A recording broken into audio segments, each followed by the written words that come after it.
Hey guys, TommyBryson here, and welcome back to the channel. And I gotta be honest, okay, because honesty is the best policy in these streets. And as I did this video and I was doing research on cars, millionaires, which one do they actually drive, I was super excited, and then I basically learned a lot more than I bargained for.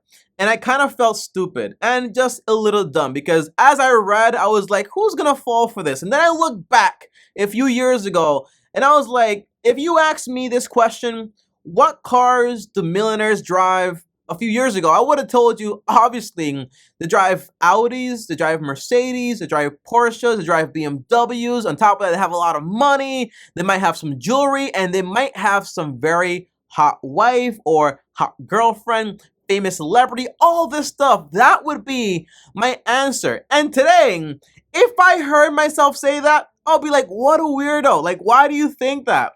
And, I start to think, why do I think that? Like, where do these thoughts really come from? So before we get into the video, guys, I want to show you this little 30-second clip that I actually found, a very old commercial that BMW doesn't want you to see. But this is where my thoughts actually came from. Let me put on my headphones here. So if you go here to this commercial, just 30 seconds, by the way, look at the start of this whole thing.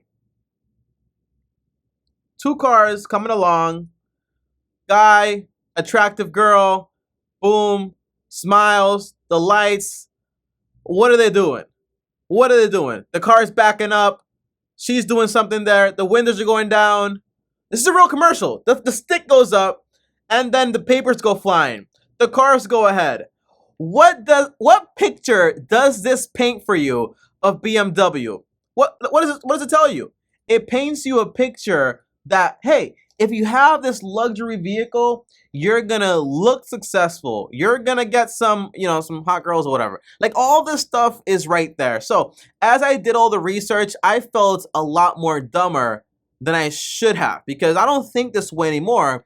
But all this marketing is really there and it's really present. So as I do this video, I'm really gonna tell you, not based on my opinion, but based on the facts, based on the research, exactly what cars do millionaires really drive. And if you're new to this channel, go ahead and smash the like button. It helps a lot with the channel. I appreciate it a ton. And on top of that, also subscribe to the channel and hit the bell to get notified so you get notified every time I post a new video about money and all that cool stuff, okay? But let's get started here. And I was very pleasantly surprised when I found out that the cars millionaires drive are the same exact cars that me and my friend drive. And you might think, Tommy, well, you must drive a Porsche, or you must drive, for example, a Mercedes. And by the way, I have pictures with those cars, okay? But they're not mine. One was my cousin's, and one was a random guy on the street. The only two vehicles I ever owned in my entire life was one, a Berea electric bike, and second, a 2014 Toyota Prius that I bought for $9,000 and spent $1,000 to bring it back up to standard. And my friend, well, he drives a Honda CRV, which is 2011. I think that's it, or 2009. The point is that it's also used. And he paid around $6,000 for it. And he feels very happy about it.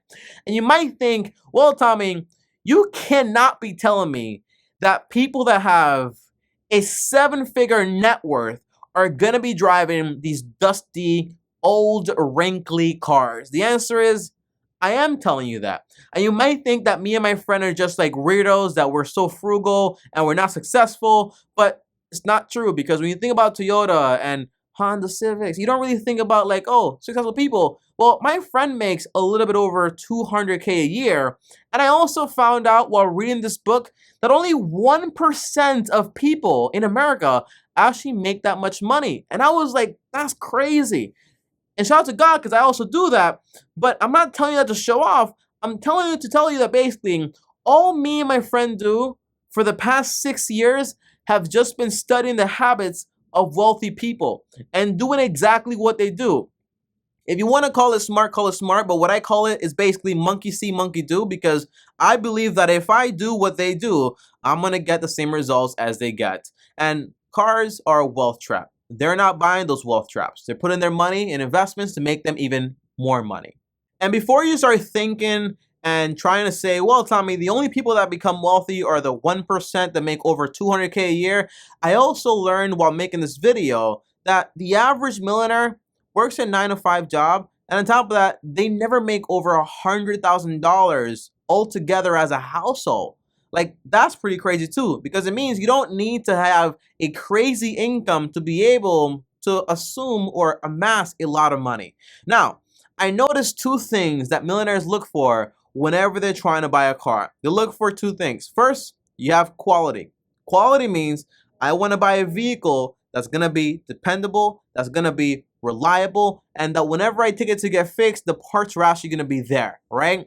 And second, they look for a vehicle that's going to be priced appropriately. They're not trying to buy the vehicle that comes with a social badge of honor where you think that if I drive this car, I must be rich, but in reality, I'm super broke. No, they buy for price, they buy for quality, and that's what they're interested in. Now, here are the top brands amongst millionaires in America. Now, this study right here is from 2016, so I gotta say that up front. And the first #1 brand is gonna be Toyota.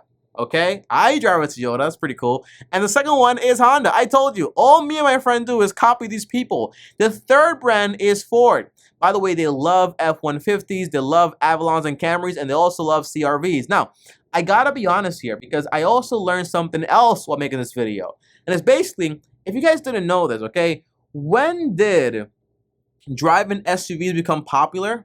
Well, the truth is, it happened, I'm going to be honest here, it happened because people in America started to gain a lot of weight, thus it couldn't fit into compact cars, thus started making a lot of SUVs, which more space, more this, more that, but it's just marketing too. Because SUVs and compact cars basically cost, okay, those companies the same amount of money to basically produce, but they charge you more money on this one, the SUVs, because hey, they're bigger, so they must be worth more, but in reality, no.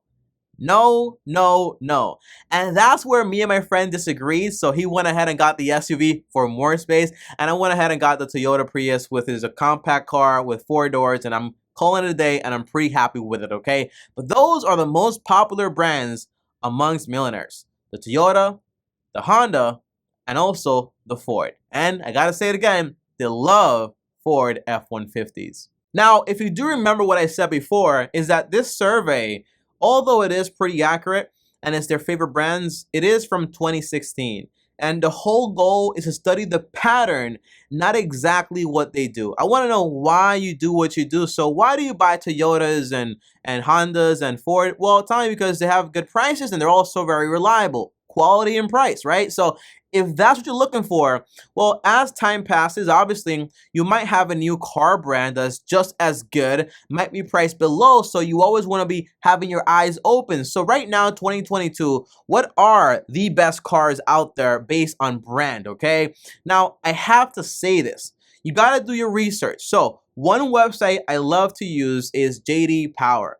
And that basically means that this company collects a bunch of data, surveys, and they survey people in all states, and they basically continue those surveys for like 3 years and find out, hey, here are the most reliable, dependable cars, and then you kind of research like, hey, let's compare that with the price. And obviously, you know, in life, you kind of think like you're getting what you paid for. That's the quote we always hear: you get what you pay for. Always, always, always. So naturally, if I pay an extra $20,000 for a Mercedes or a BMW or a Porsche, I must be getting more for my buck, right? The truth is, it's not. So if I go over here, again, I'm going to look at a study for 2021 because 2022 is not over yet, so not enough data out there. It's just natural. But if you go over here to the website JD Powers, by the way, this is free, you can kind of see what they're looking for. They're looking for vehicles that are dependable, right? Trucks and SUVs are not that dependable, by the way, but they have room for improvement again, right? Trucks and SUVs, a lot of SUVs are just created because people got a lot of weight and so on. The same price, you don't need to get an SUV. I thought so too, but you don't need one. Korean and Japanese brands perform well. All products categories have improved. Ignore all this stuff, okay? What we want to see here is we want to go to the highest brands, okay? Highest ranked brands. And right here, the number one, as you can see right here, blur this out actually, blur it out. It should be blurred right now. But the number one brand is not Mercedes. It's not BMW. No, it is Lexus. And Lexus has won 9 times out of the 10 years it's been competing. So the most reliable brand in a way, or the highest ranked brand, is going to be Lexus. Second for 2021 is Kia. You didn't expect that, right? And then third, you also have Toyota. But surprisingly, not many folks know this, but can you guess who makes Lexus? Well, Toyota makes Lexus. So if you can't afford a Lexus because they are more expensive, they basically offer you two things, okay? Lexus offers you two things. They offer you, first, a quality product, and second, also a very fancy product, more like a social badge. And whenever I say a social badge, I mean that you have a product that you kind of drive around and people kind of naturally make assumptions about you. That guy, he must be balling or something. Or that girl, she must be balling or something, right? Gotta have some money if she drives a Lexus, right? It's just assumptions people make. So they promise you quality products and also that high quality, distinctive look of a vehicle. So Lexus number one, Kia second, and Toyota third. So basically Toyota is both first and second because Toyota also makes Lexus. So overall, Toyota is the most reliable brand out there. So why don't people basically assume and just buy Toyotas all the time? Because again, Toyotas are very brand cars. They're not distinctive. They don't make you feel cool. They're basically bland, but they're reliable. But Tommy, why is it? I also learned that I learned so much making this video. That's why I love making YouTube videos. That why is it, for example, you can have a Toyota be third and a Lexus, the one that costs more money, be first, okay? Doesn't that show that basically you get more for what you pay for? The answer is no. Because again, you're not, it's kind of like the same thing. And if you do the research, you kind of have like the same engine, same everything. But the big distinction is that basically some of the parts in the Lexus are built to go for 75,000 miles. Some of the parts here in the Toyota are built to go for 50,000 miles or so. But then if you think about it, the parts are actually going to go like out after 50,000 miles. Well, in reality, those parts might cost you $300, $500, but the Lexus has a premium of like $5,000 extra or $10K extra. So for that price, just buy a Toyota, replace the part after, and you're still saving a bunch of money. And by the way, I also learned this, that millionaires on average, if they do buy a Lexus, they're not buying the fully built one. No, they're buying the entry level one. It's the most bang for your buck. And lastly, guys, before I leave you and I leave this video, and the concept is buy things that are quality based at a good price. Ask the dealer what the dealer cost basically is. Negotiate on it. Make sure you pay cash. And that way you don't go into crazy debt. Buy things that are within your means, because if you don't have a bunch of payments, you're going to be a much happier person. That's the idea overall. But I do have to tell you something, guys, okay? The average millionaire is 62 years old. That's 6'2". I know I sound weird when I say 6. I don't know why, but 6'2", that's the average millionaire's age. They're not a little kid got rich off of YouTube, whatever it is, or Bitcoin. That's not them, okay? On top of that, only 1% of millionaires are below the age of 35. So whenever you see people flexing on the gram with a BMW or an Audi or a Mercedes with a fancy house, maybe a very cool looking girl, right? You gotta remember, right? That's probably just fake flex. And most of those people, they're aspirationals, meaning that they know what these brands possess, basically social proof, and they show you these brands to kind of like gain your confidence or show off or feel better about themselves. But in reality, it doesn't mean they're actually wealthy, because wealthy people usually don't do that. They're very low key. I'm just gonna be honest here. So whenever I think about that person on Instagram with the fancy big mansion, the first thought that comes to my head is not the thought that I had long time ago, which is, wow, they must be rich. Oh my gosh, look at the jacuzzi. It's more like, wow, that must be a big mortgage, okay? That must be a very big mortgage. And when I see a very fancy car, I just say, well, my Toyota is more reliable than that, okay? And if I see a fancy like girl or whatever, I'd be like, I hope they have a pretty good relationship and it's not just based on looks, okay? But that's the idea, guys. Don't fall for it. Cars are the #1 or one of the ones like biggest wealth killers out there. So stay away from buying something you can't afford. Having a car is a very easy way to turn $1 into 50 cents in literally less than 5 years because of depreciation and it losing its value. But that's all I have to say for this video. Comment down below, let me know. Are you surprised that millionaires are basically driving these Toyotas and these Lexuses? And by the way, I have to add this, that it's only a few of them driving those Lexuses. It's not the most of them. It's just a few of them. Most of them is just Toyota, Hondas, and some Ford, okay? Comment down below and let me know. And I also want to know, what car do you currently drive? Again, I drive a 2014 Toyota Prius. Let me know what car you currently drive right now. Oh, and one last thing, guys.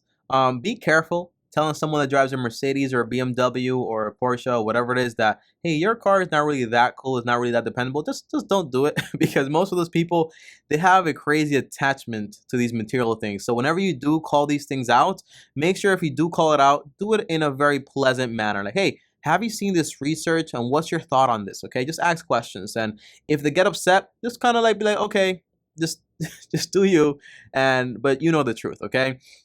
Just watch out for that, because sometimes you want to help someone but they don't want to be helped. So yeah, that's it. And as always, thanks for watching. Like this video, it helps out with the algorithm.